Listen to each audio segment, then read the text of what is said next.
नमस्कार। एक सवाल है, दौलत को क्या चीज ज्यादा सुरक्षित रखती है, हथियार या फिर चरित्र? आज हम ना एक बहुत ही क्लासिक कहानी में इसी सवाल का जवाब ढूंढेंगे। ये कहानी है एक राजा की, एक बहुत गरीब कुम्हार की और एक ऐसी परीक्षा की जो ये दिखाती है कि असली सोना बाहर नहीं इंसान के अंदर होता है। चलिए शुरू करते हैं। तो कहानी की शुरुआत होती है महाराज सोमदेव के इसी पावरफुल विचार से। सोचिए, उनके लिए धन की रक्षा तलवारों से नहीं, चरित्र से होती थी। तो जब उनके सबसे भरोसेमंद खजांची का निधन हुआ, तो ये सिर्फ एक पद खाली होने की बात नहीं थी। नहीं, ये तो जैसे राज्य की आत्मा को सुरक्षित रखने की एक चुनौती बन गई थी। उन्हें एक ऐसे व्यक्ति की तलाश थी जिसका चरित्र हिमालय की तरह अडिग हो, बिल्कुल मजबूत। तो अब महाराज के सामने सबसे बड़ी चुनौती क्या थी? एक सच्चा इंसान खोजना। अब दरबारियों ने तो कई सुझाव दिए, पर महाराज को पता था कि अनुभव और ताकत ये सब तो खरीदे जा सकते हैं, पर ईमानदारी, निष्ठा नहीं।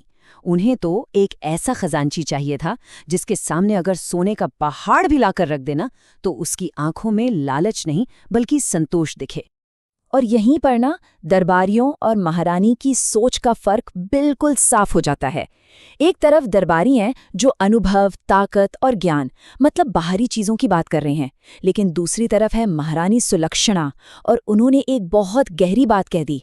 उन्होंने कहा कि असली ईमानदारी वो महलों के ऐशो आराम में नहीं मिलती, वो तो गरीबी और मुश्किलों की आग में तपकर बाहर आती है।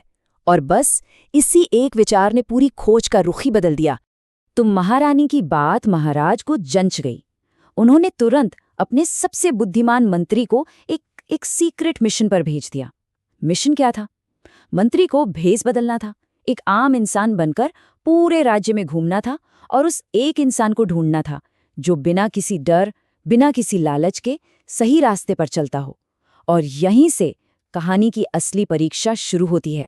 तो अब कहानी हमें महलों की चकाचौंध से दूर एक बिल्कुल साधारण सी झोपड़ी में ले जाती है।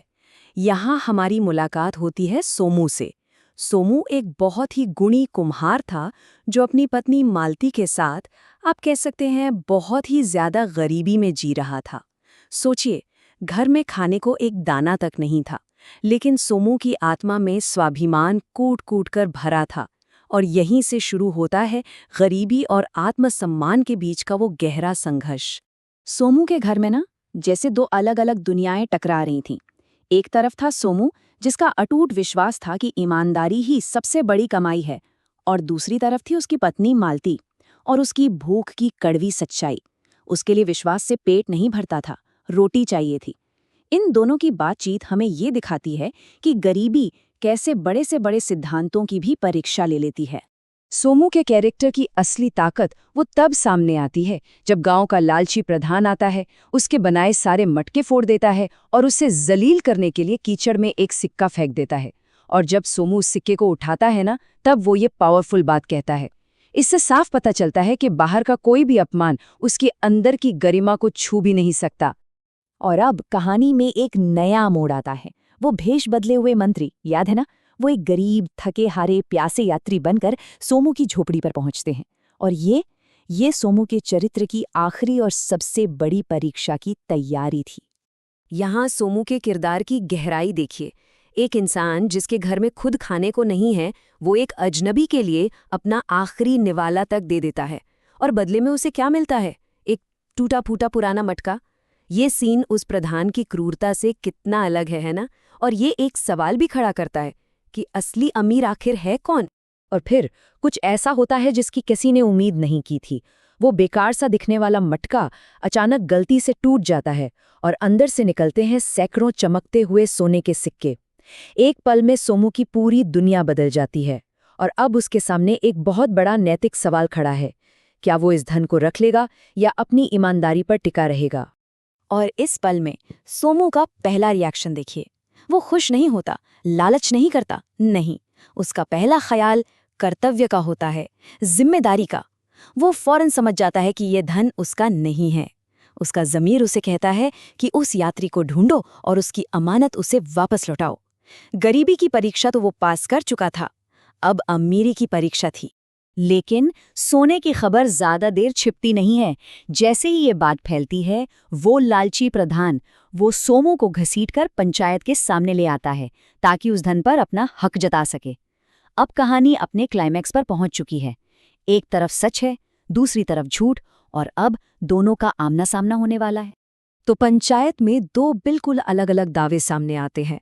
सोमू का सच बिल्कुल सीधा, बिल्कुल सरल, ये सोना उस यात्री की अमानत है। वहीं दूसरी तरफ प्रधान एक झूठी कहानी गढ़ता है ताकि वो सारा सोना हड़प सके। अब फैसला पंचायत के हाथ में है और पूरा गांव इस न्याय का गवाह बनने के लिए वहां इकट्ठा है। पंचायत बस अपना फैसला सुनाने ही वाली थी कि अचानक भीड़ में से एक अजनबी आगे आता है और उसके आने से सब कुछ बदलने वाला था। कहानी में एक बड़ा ही रहस्यमयी मोड़ आ गया था। और फिर होता है वो बड़ा खुलासा। वो बूढ़ा यात्री असल में कोई और नहीं बल्कि भेष बदले हुए राज्य के मंत्री थे। बस ये एक वाक्य और पंचायत का पूरा माहौल बदल जाता है। प्रधान के तो जैसे पैरों तले से जमीन ही खिसक जाती है। तो अब हम कहानी के उस हिस्से में आ गए हैं जहां न्याय होता है और जहां अच्छे कर्मों का फल मिलता है। मंत्री का ये खुलासा सब कुछ बदल कर रख देता है। फैसला बहुत जल्दी होता है और ऐसा जो सबको संतोष देता है।